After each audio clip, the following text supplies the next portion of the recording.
আমাৰ ৰাজ্যত আইন শৃংখলা পৰিস্থিতি বৰ্তমান চৰকাৰ দিনত যথেষ্ট অৱনতি হৈছে আৰু মুখ্যমন্ত্ৰী ডাঙৰীয়া নিজেই গৃহ দপ্তৰৰ দায়িত্বত আছে। তেখেতে বহুখিনি দায়িত্ব চম্ভালিব লাগে। এই গতিকে সুসংগম গৃহ দপ্তৰটো তেখেতে খুব ভাল ধৰণে পৰ্যবেক্ষণ কৰিব পৰা নাই। এই গতিকে এজন স্বতন্ত্ৰ গৃহমন্ত্ৰী দিলে ভাল হ'ব নেকি, এই কথা মুখ্যমন্ত্ৰী মহোদয়ে বিবেচনা কৰক বুলি মই দাবী জনাইছোঁ। এই দাবী কৰাৰ মূল কেইবাটাও প্ৰসংগ আছে।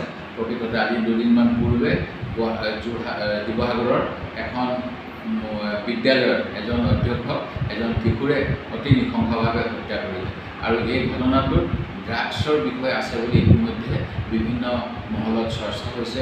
অনুৰূপ ধৰণে কেইদিনমান পূৰ্বে হাঁহচৰা অঞ্চলৰ এজন বৃদ্ধ লোকক এজন যুৱকে নৈত ডিঙি কাটি উটুৱাই দিছিল আৰু সেই যুৱকজনো ড্ৰাগছত আসক্ত বুলি ইতিমধ্যে সংবাদ মহলত চৰ্চা হৈছে।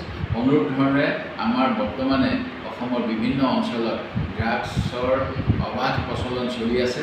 এই কথা আমি স্বীকাৰ কৰিব লাগিব। মুখ্যমন্ত্ৰী মহোদয়ে যি ড্ৰাগছ বিৰোধী অভিযান চলাইছে সেইখিনি এতিয়াও সফল হোৱা নাই।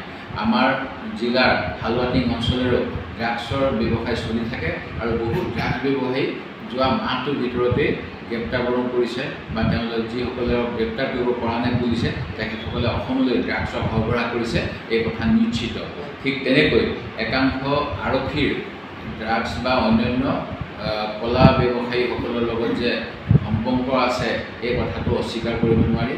অসমৰ সৰ্ববৃহৎ এখন গৰু বজাৰৰ চৰকাৰী মূল্য 5 লাখ টকা, কিন্তু এইবাৰ ডাকত সেই গৰু বজাৰখনৰ মূল্য 1 কোটি টকা হৈছে বুলি আমি খবৰ পাইছোঁ আৰু নিশ্চিতভাৱে অবৈধ ব্যৱসায় এই বজাৰখনৰ পৰা চলাই বাবে চিণ্ডিকেট চলে বাবে তাৰ মূল্য এনেকৈ কোনো ব্যৱসায়ীয়ে নিজৰ হাতত ৰাখিবলৈ ব্যৱসায়টো এনেকৈ অস্বাভাৱিকভাৱে উচ্চ হাৰত নিবিদা পেলাইছে।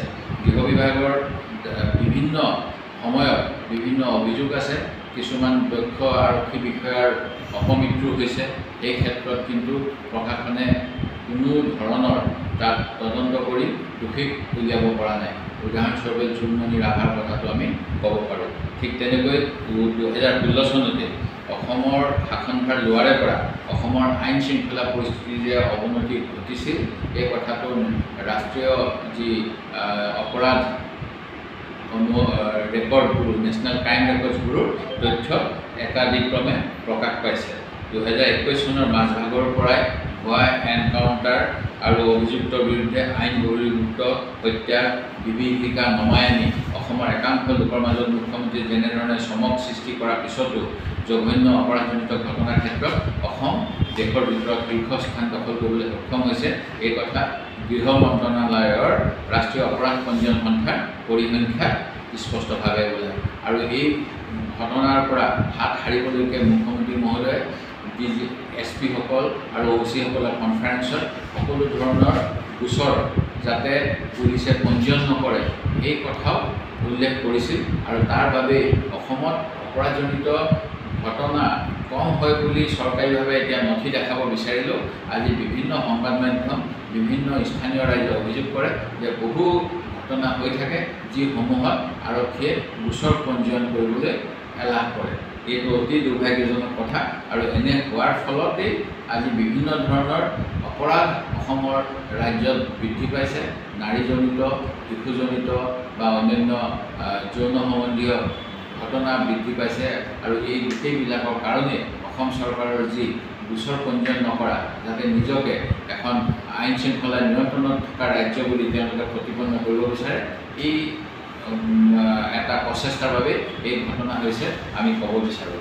বৰ্তমান এজাহাৰ দাখিল কৰা হয়, পুলিচে তাতকৈ কম পঞ্জীয়ন কৰে, এইটো এটা ধ্ৰুৱ সত্য আৰু ইয়াৰ যোগেদিয়ে 2022 চনৰ শেষৰ পৰা NCIBৰ তথ্যৰে মুখ্যমন্ত্ৰীয়ে অসমত অপৰাধ কম হৈছে বুলি ক'ব বিচাৰে, কিন্তু আমি বাতৰি কাকতত বিভিন্ন সময়ত পায়ে থাকোঁ যে বিভিন্ন ধৰণৰ অপৰাধ অসমত ঘটি আছে। মই নিজে আজি কিছুদিন পূৰ্বে দেৰগাঁৱত এটা মৃতদেহ ৰাস্তাৰ ওপৰত গলি পচি যোৱা দেখা পাইছিলোঁ, যি সম্পৰ্কে পুলিচৰ হাতত কোনো তথ্যই নাছিল।